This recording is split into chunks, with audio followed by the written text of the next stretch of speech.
नमस्कार दोस्तों, मैं राहुल आप सभी का सीजी कॉम्पिटिटर्स के यूट्यूब चैनल में बहुत बहुत स्वागत करता हूं। तो दोस्तों, पिछले वीडियो में हमने एस डी यादव बुक के कुछ क्वेश्चन सॉल्व किए थे। तो आज हम उसी बुक के और डिफरेंट टाइप ऑफ टॉपिक्स है उसके क्वेश्चंस आज हम सॉल्व करेंगे। तो दोस्तों, आपको स्क्रीन में क्वेश्चन दिख रहा होगा, जब दो समय के चक्रवृद्धि मिश्र धन ज्ञात हो।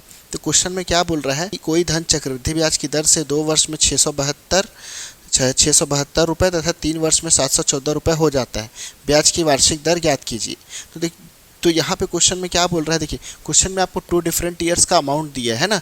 एक क्या दिया है, 2 ईयर्स में कितना हो जा रहा है अमाउंट 672 हो जा रहा है, और 3 ईयर्स में कितना हो जा रहा है अमाउंट 714 हो जा रहा है। तो इस तरीके के क्वेश्चंस में आपको हर बार क्या होगा, 2 डिफरेंट ईयर्स का अमाउंट दे देगा, है ना। एक हो सकता है एक बार 3 ईयर्स का अमाउंट दे दे, हो सकता है एक बार 5 ईयर्स का अमाउंट दे दे, हो सकता है एक बार 7 ईयर्स का अमाउंट दे दे। तो इस टाइप के क्वेश्चंस को कैसे सॉल्व करेंगे। तो दोस्त, यहाँ पे सबसे पहले आपको ये जानना जरूरी है कि रेट ऑफ इंटरेस्ट निकालने के लिए आपको क्या चाहिए। तो रेट ऑफ इंटरेस्ट निकालने के लिए आपको यहाँ पे प्रिंसिपल और अमाउंट का रेशियो अवेलेबल होना चाहिए, है ना। देखिए, एक मैं आपको एग्जांपल से समझाता हूँ कि अगर आपको रेट ऑफ इंटरेस्ट निकालना है तो हर एक स्टेप में आपको हर एक स्टेप की वैल्यूज़ आपके पास होनी चाहिए, हर सिंगल स्टेप की वैल्यूज़ होनी चाहिए, है ना। फॉर एग्जांपल यहाँ पे देखिए, मेरे पास अगर इनिशियल वैल्यू मेरे पास प्रिंसिपल थी, मैंने आपको स्टार्टिंग से समझाया था कि प्रिंसिपल आप इनिशियल वैल्यू मान के सक्सेसिव परसेंट चेंज करते हैं वहाँ पे। तो प्रिंसिपल में सपोज मैंने R% इंटरेस्ट लगाया, फिर इंटरेस्ट को मैंने प्रिंसिपल से ऐड किया तो मेरे को पहले साल का अमाउंट निकला, पहले साल का अमाउंट मिला। फिर मैं क्या करूँगा, अमाउंट पे फिर R% इंटरेस्ट लगाऊंगा, फिर जो इंटरेस्ट आएगा उसको इस अमाउंट पे जोड़ूंगा मैं पहले साल के, तो मेरे को दूसरे साल का अमाउंट मिलेगा। इसी तरीके से जब मैं इंटरेस्ट लगाते जाऊंगा तो तीसरे साल का अमाउंट, और इंटरेस्ट लगाते जाऊंगा तो चौथे साल का अमाउंट, मेरे को अमाउंट मिलते जाएगा, है ना। डिफरेंट ईयर्स के अमाउंट मिलते जाएंगे। तो क्वेश्चन में आपको हो सकता है, एक बार 1 ईयर का अमाउंट दे दे, एक बार 4 ईयर का अमाउंट दे दे, हो सकता है एक बार 1 ईयर का अमाउंट और सेकंड ईयर का अमाउंट दे दे, हो सकता है कभी प्रिंसिपल दे दे और 3rd ईयर का अमाउंट दे दे। लेकिन आपको रेट ऑफ इंटरेस्ट निकालने के लिए क्या चाहिए, हर एक सिंगल स्टेप की वैल्यू चाहिए। जैसे मेरे को अगर रेट ऑफ इंटरेस्ट निकालना है, क्योंकि मैंने रेट ऑफ इंटरेस्ट कैसा लगाया है, 1-1 वर्ष करके लगाया है, 1-1 स्टेप करके लगाया है। यानी ये मैं ये बोल रहा हूँ कि अगर आप रेट ऑफ इंटरेस्ट निकालते हैं तो हर ईयर के लिए आपके पास वैल्यू होनी चाहिए, है ना। या किसी दो वैल्यूज़ को लेके आप रेट ऑफ इंटरेस्ट निकाल रहे हो तो उन दोनों के बीच का डिफरेंस 1 ईयर होना चाहिए, है ना। तो उन दोनों के बीच का डिफरेंस 1 ईयर होना चाहिए। तो आपको हर ईयर की वैल्यूज़ चाहिए। तो यहाँ पे देखिए मैं क्या करूँगा, यहाँ पे अगर मेरे को रेट ऑफ इंटरेस्ट निकालना है तो या तो A1 और P पता होना चाहिए। अगर मेरे को रेट ऑफ इंटरेस्ट निकालना है तो या तो P और A1 पता होना चाहिए, या फिर मेरे को A2 और A1 पता होना चाहिए, या तो फिर मेरे को A3 और A2 पता होना चाहिए, या फिर A4 और A3 पता होना चाहिए। अगर मेरे को A4 पता है और A2 पता है तो यहाँ पे मैं रेट ऑफ इंटरेस्ट नहीं निकाल पाऊंगा, क्योंकि इन दोनों के बीच का जो डिफरेंस है वो 2 ईयर्स है। मेरे को हर एक सिंगल स्टेप की वैल्यू चाहिए। यानी अगर मेरे पास कोई 2 वैल्यू है तो उन दोनों के बीच जो वर्षों का अंतर है वो कितना होना चाहिए, 1 होना चाहिए। तो यहाँ पे मेरे पास एक फार्मूला है, प्रिंसिपल अमाउंट और प्रिंसिपल का। पहले साल के अमाउंट और प्रिंसिपल का मेरे पास एक फार्मूला है। मैं आपको यहाँ पे बताऊंगा, जिससे मैं क्या करूँगा, रेट ऑफ इंटरेस्ट फाइंड करूँगा, ठीक है।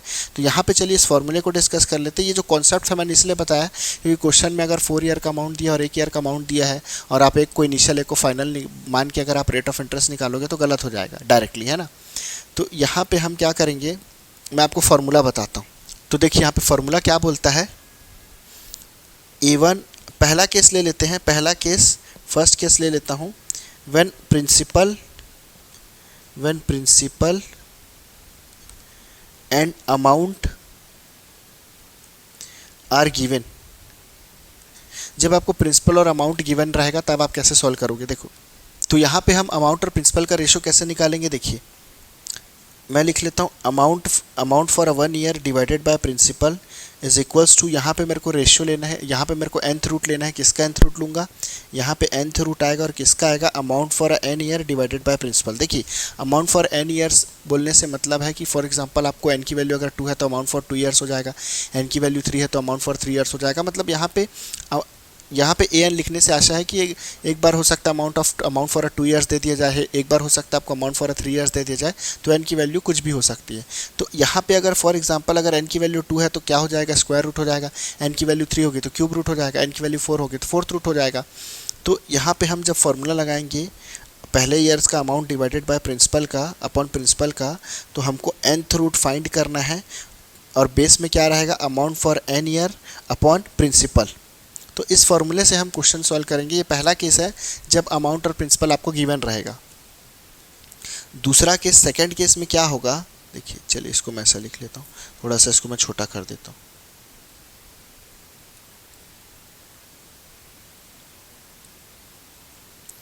दूसरा case when a amount for two different years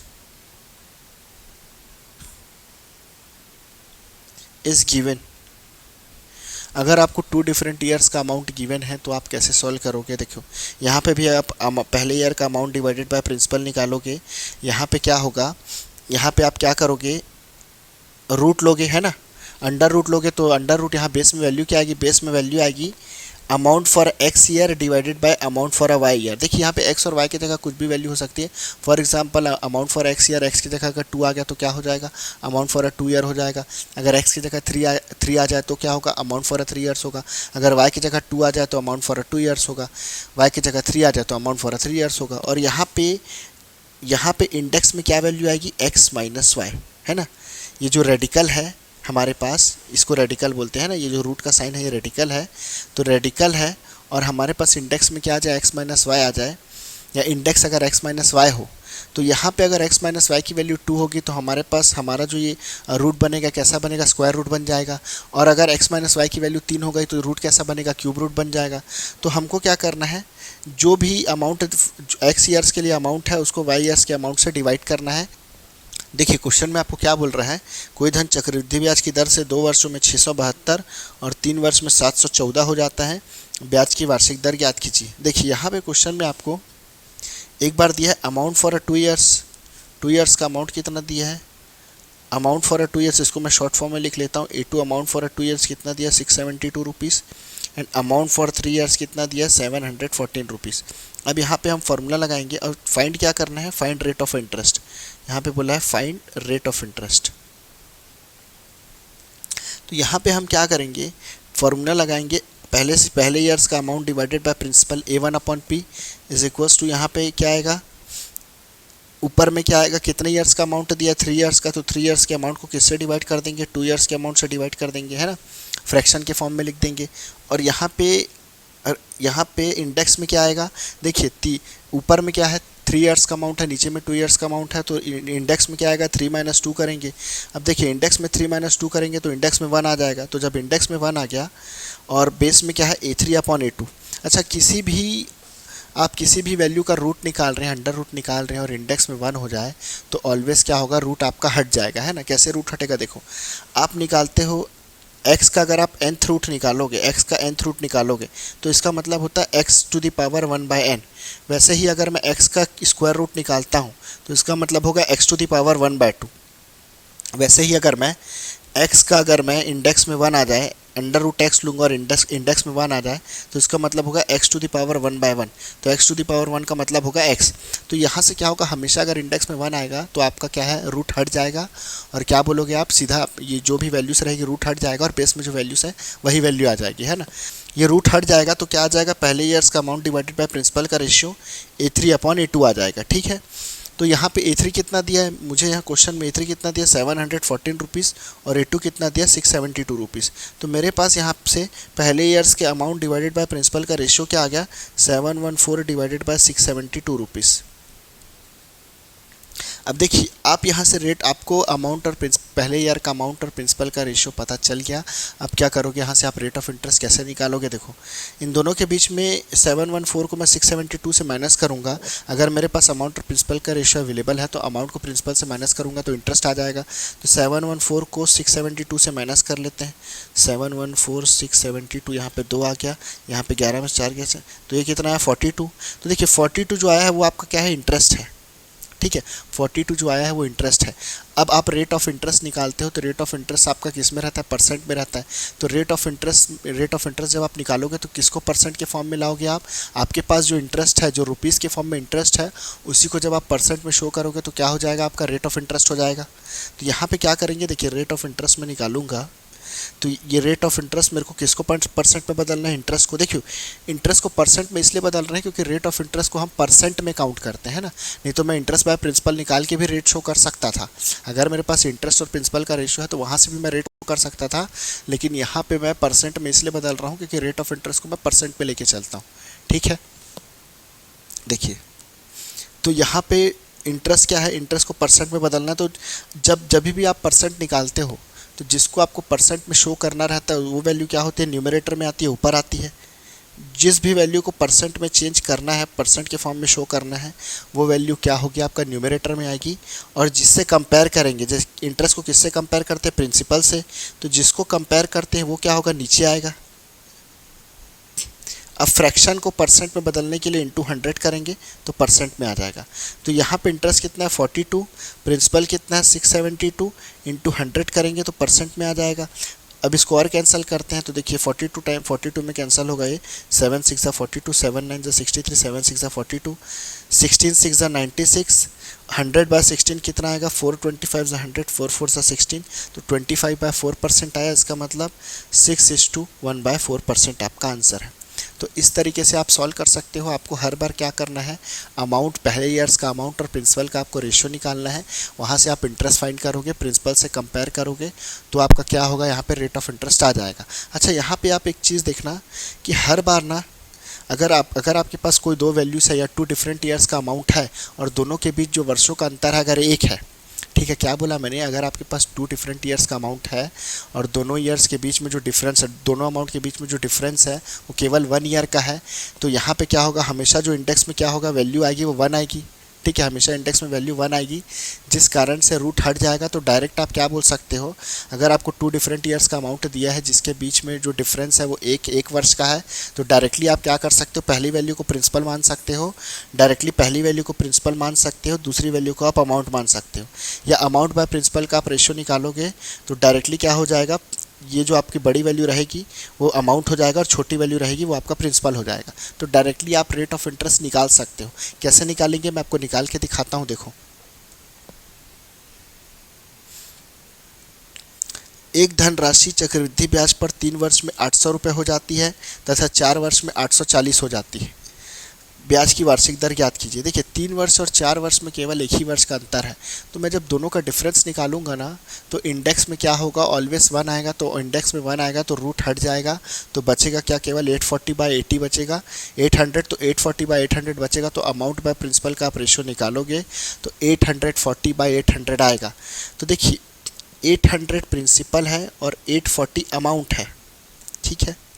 तो इंटरेस्ट कितने का है, 40 का है। तो इंटरेस्ट को ना प्रिंसिपल से कंपेयर करते हो। देखिए, एक्चुअल में जो आप रेट परसेंट निकालते हो ना, एक्चुअल में आप 10% रेट ऑफ इंटरेस्ट जो आप निकालते हो कि भैया मेरा 10% रेट ऑफ इंटरेस्ट है, तो इसका एक्चुअल मतलब ये होता है 10/100% मतलब पर 100। तो 10/100 में 100 आप किसको बनाते हो, प्रिंसिपल को बनाते हो, क्योंकि इंटरेस्ट को प्रिंसिपल से कंपेयर करते हो। तो आप ये बोलते हो कि 100 रुपये यदि आपने उधार लिया है या 100 रुपये यदि मूलधन है तो उसके पीछे मेरे को 10 रुपये इंटरेस्ट देना पड़ेगा। क्या बोला मैंने, यदि 100 रुपये आप उधार लेते हो या 100 रुपये मूलधन है तो उसके पीछे 10 रुपये क्या है, आपको ब्याज देना पड़ेगा। यही 10%, यही जो वैल्यू है 10/100 आपका क्या कहलाता है, रेट ऑफ इंटरेस्ट कहलाता है। ठीक है, तो यहाँ पे मेरे पास क्या अवेलेबल है, अगर मेरे को रेट ऑफ इंटरेस्ट फाइंड करना है तो मेरे को क्या चाहिए, इंटरेस्ट को प्रिंसिपल से कंपेयर करना है, जिसमें प्रिंसिपल को मैं 100 बनाऊंगा तो मेरे इंटरेस्ट की वैल्यू जो भी आएगी वो परसेंट के फॉर्म में आ जाएगी। तो देखिए, यहाँ पे मेरे पास इंटरेस्ट 40 है लेकिन प्रिंसिपल क्या है, 800 है। तो यहाँ मेरे पास क्या अवेलेबल है, 40/800 अवेलेबल है, लेकिन मेरे को तो पर 100 में चाहिए, परसेंट में चाहिए। तो मैं इसको 100 में लाने के लिए यहाँ 8 से डिवाइड करूँगा तो यहाँ भी 8 से डिवाइड करूँगा, तो 8 5 40 हो जाएगा और ये 100 ये कैंसिल हो जाएगा, 800 से क्या हो जाएगा, 800 हो जाएगा। तो यहाँ पे 5/100 आ गया। देखो, यहाँ पे मेरे पास 5/100 आ गया, मतलब आंसर कितना होगा, 5%।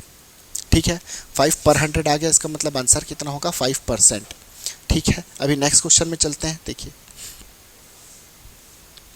कोई धनराशि चक्रवृद्धि ब्याज पर दिया गया, पहले वर्ष के अंत में 200 रुपये है और दूसरे वर्ष के अंत में 220 है, ब्याज की दर ज्ञात कीजिए। देखिए, आप इसको प्रिंसिपल मान सकते हैं, इसको अमाउंट मान सकते हैं, क्योंकि दोनों के बीच वर्षों का अंतर एक है। अब आपके पास यहाँ 200 और 220 में ब्याज कितना है, 20 रुपये। तो 20 रुपये ब्याज है प्रति 200, लेकिन आपको ब्याज बताना है प्रति 100 यानी प्रतिशत में बताना है। तो क्या होगा, 20 प्रति 200 है तो 2 से दोनों को डिवाइड करेंगे तो 10 प्रति 100 आ जाएगा, मतलब 10% आपका आंसर होगा। क्लियर है, 10% आपका आंसर होगा। चलिए नेक्स्ट क्वेश्चन में चलते हैं। एक धनराशि 2 वर्ष में 2420 तथा 3 वर्ष में 2662 हो गए। ब्याज की वार्षिक दर ज्ञात कीजिए। देखिए यहाँ पे इसको आप प्रिंसिपल मान लो, वर्षों का अंतर 3 - 2 केवल एक ही है। इसको अमाउंट मान लो, दोनों के बीच का डिफरेंस कितना है देखो, इंटरेस्ट कितना आएगा 2662 माइनस 2420, तो यहाँ पे 2 आ गया, यहाँ पे 4 आ गया, 242 आएगा, 242। तो आपके पास क्या अवेलेबल है, 242 इंटरेस्ट अवेलेबल है पर 2420 अवेलेबल है। ठीक है, देखिए मेरे पास यहाँ पे लिख लेता हूँ 242, चलिए इसको मैं 242 पर 2420 प्रिंसिपल है, तो 242 इंटरेस्ट पर 2420 प्रिंसिपल अवेलेबल है मेरे को। लेकिन कैसा चाहिए, इंटरेस्ट पर 100 चाहिए, 100 बनाना है प्रिंसिपल को। तो भैया यहाँ 242 से कैंसिल करूँगा, यहाँ पे 242 से डिवाइड करूँगा तो 1 पर 10 आ जाएगा, लेकिन मेरे को परसेंट में चाहिए तो यहाँ 10 से इधर भी 10 से मल्टीप्लाई करूँगा तो 10% या 10 पर 100 यानी 10% मेरा आंसर आ जाएगा। क्लियर है, 10% आंसर आ जाएगा।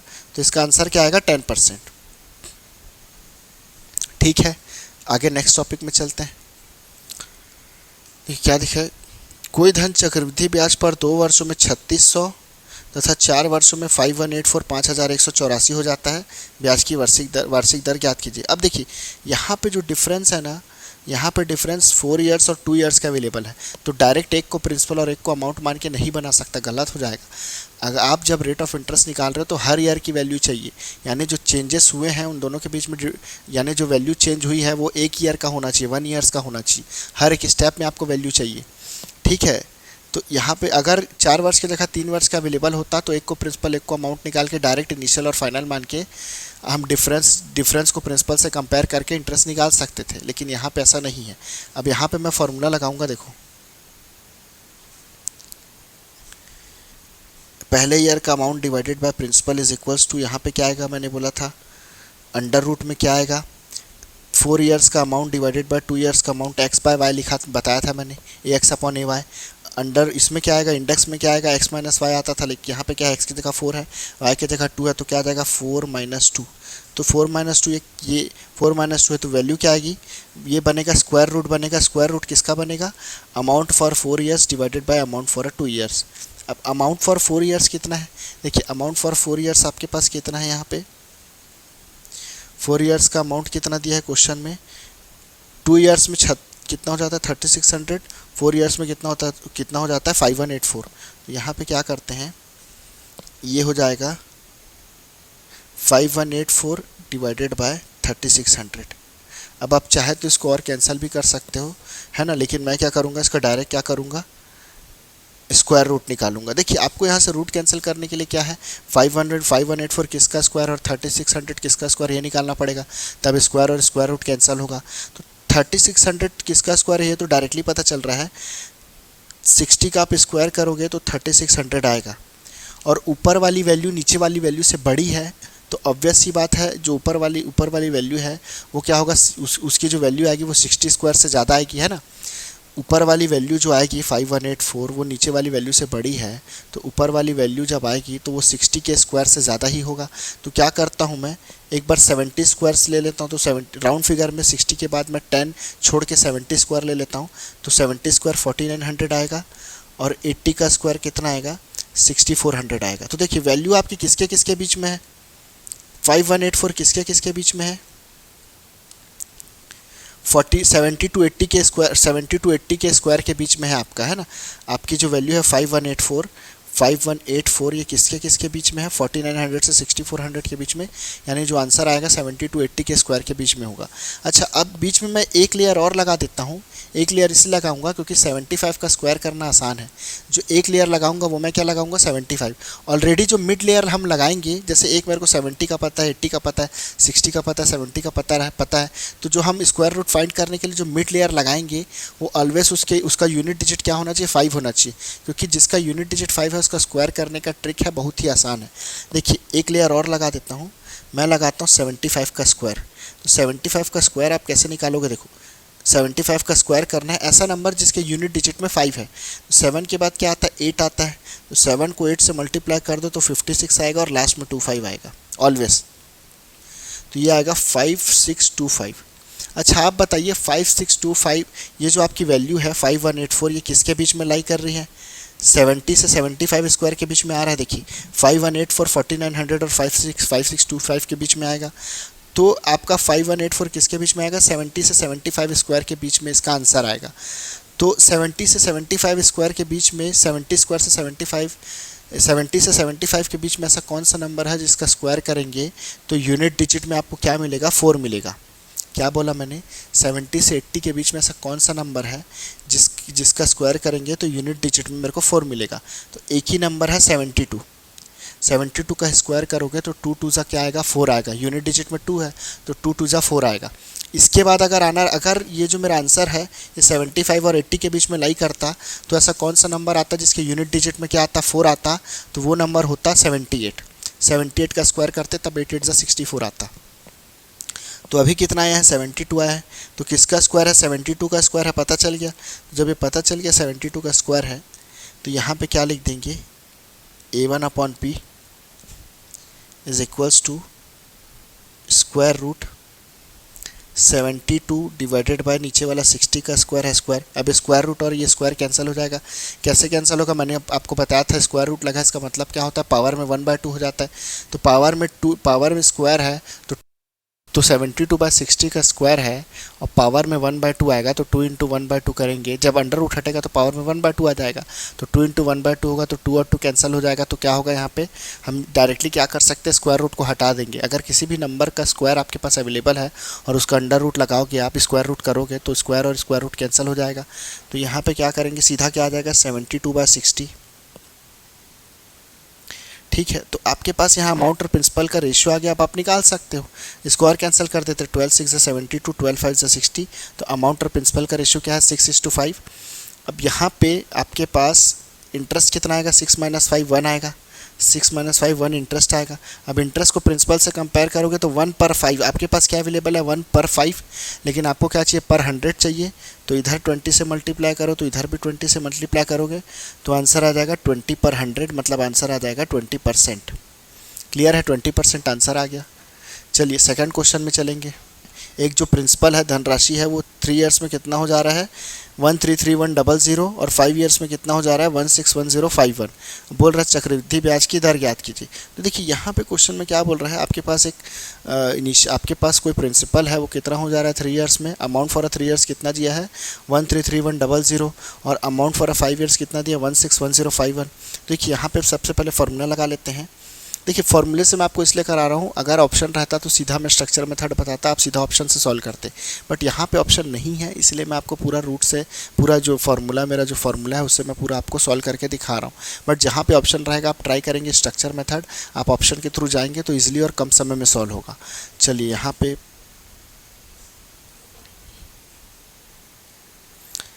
फॉर्मूला लिख लेते हैं।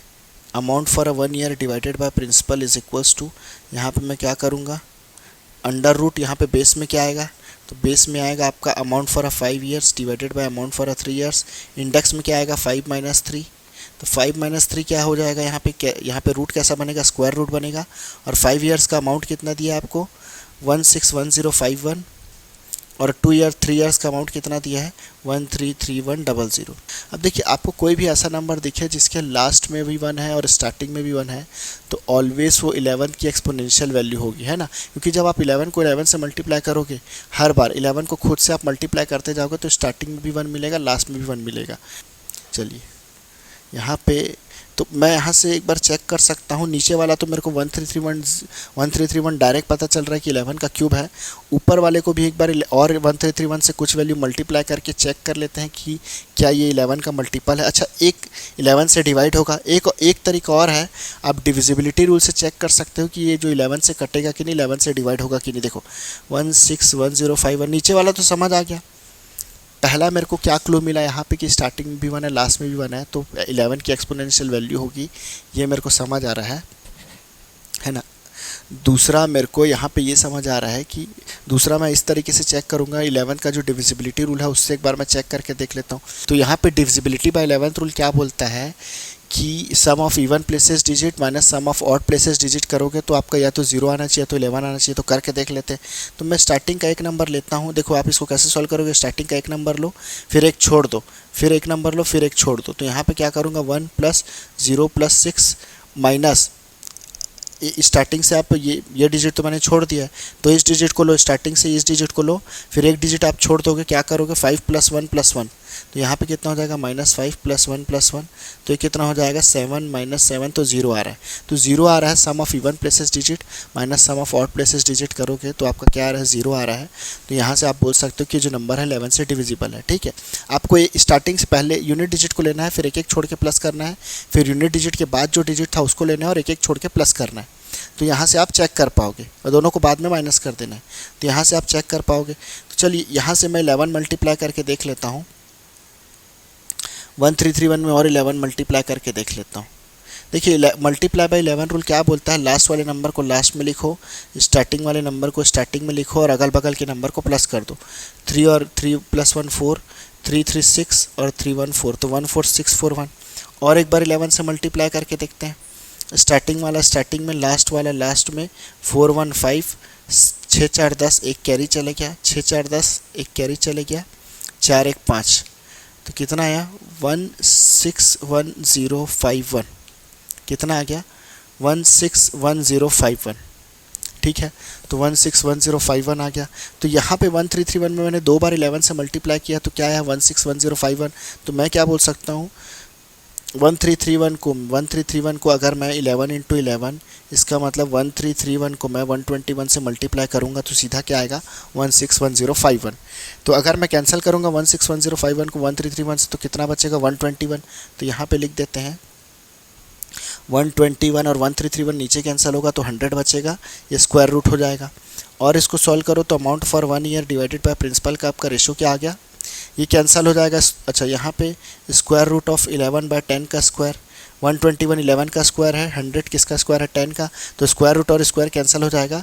तो amount for 1 year divided by principal का रेशियो क्या आया, 11/10। 11/10। अच्छा देखिए यहाँ पे 11 अमाउंट है, 10 प्रिंसिपल है, तो इंटरेस्ट कितना है, 11 - 10, एक इंटरेस्ट है, एक का इंटरेस्ट है। तो 1/10 अवेलेबल है आपके पास, लेकिन आपको चाहिए क्या, परसेंट। तो यहाँ 10 से इंटू करो तो 10 हो जाएगा, यहाँ भी 10 से इंटू करो तो 100 हो जाएगा। तो आंसर कितना आ जाएगा, 10%।